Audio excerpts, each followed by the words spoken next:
తూర్పుగోదావరి జిల్లాలోని పౌల్ట్రీలకు bird flu virus వ్యాపించడంతో అధికార యంత్రాంగం అలర్ట్ అయింది. సీతానగరం మండలం మిర్తిపాడులో బర్డ్ ఫ్లూ వచ్చినటువంటి కిలోమీటర్ పరిధిని పరిమిత జోన్గా 10 కిలోమీటర్ల పరిధిని సర్వేలెన్స్ జోన్గా ప్రకటించారు. పరిమిత జోన్లో పౌల్ట్రీ ఉత్పత్తుల తరలింపు నిలిపివేశారు. సర్వేలెన్స్ జోన్లో చికెన్ షాపుల్లో అమ్మకాలు నిలిపివేయడంతో అక్కడ చికెన్ షాపులన్నీ కూడా మూతపడ్డాయి. అంగన్వాడీ కేంద్రాలు, పాఠశాలల్లో గుడ్ల సరఫరాను వారం రోజుల పాటు నిలిపివేశారు. గ్రామంలో ఇంటింటి సర్వే నిర్వహిస్తూ ప్రజలకు అవగాహన కల్పిస్తున్నారు వైద్య బృందాలు. మరింత సమాచారం రాజమండ్రి నుంచి శ్రీనివాస్ అందిస్తారు.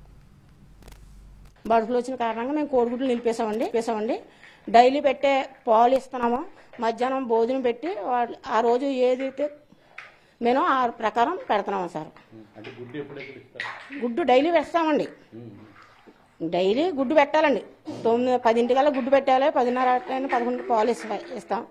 ఈ మధ్యన అంటే మేము ఏంటంటే మధ్యాహ్నం వెళ్ళి ముందు గుడ్డు పెట్టిన వెంటనే అన్నం పెడుతుంటే సరిగా తింటలేదనేసి మధ్యాహ్నం 3ంటికి స్నాక్స్ కింద పాలు ఇమ్మని చెప్పారండి.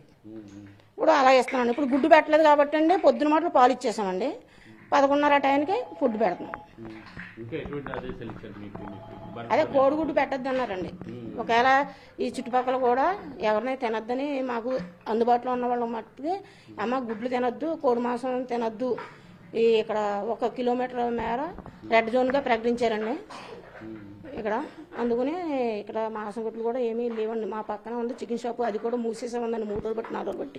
అధికారులు అయితే హై అలర్ట్ ప్రకటించడం జరిగింది ఈ మిర్చిపట్టులోని. దీంతో ఇక్కడ అధికారి యంత్రాంగం అంతా కూడా అక్కడ పూర్తిగా అప్రమత్తం కావడం జరిగింది. ఇక్కడ అంగన్వాడీ సెంటర్లోని ఇప్పుడు కూడా గుడ్డు ఇవ్వటం అనేది పిల్లలకి ప్రతిరోజు కూడా పౌష్టికాహారంగా అందించే గుడ్డు ఇవ్వడం కూడా నిలిపివేయడం జరిగింది. అలాగే చికెన్ సెంటర్లన్నీ కూడా మూసివేశారు.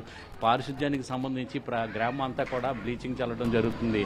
అన్నీ కూడా ప్రత్యేకమైన చర్యలు తీసుకుంటున్నారు. ప్రజలు ఎటువంటి ఆందోళన చెందవద్దు, భయపడవలసిన అవసరం లేదని చెప్పి అధికారులు కూడా భరోసా కల్పించడం జరుగుతుంది. అయితే చికెన్ కానీ గుడ్లు కానీ తినవద్దని చెప్పేసి కొద్ది రోజుల పాటు వాటిని నిషేధించాలని చెప్పేసి మట్టికి అధికారులు విజ్ఞప్తి చేయడం జరుగుతుంది. కెమెరామెన్ ప్రకాష్తో శ్రీనివాస్, NTV, మిర్తిపాడు.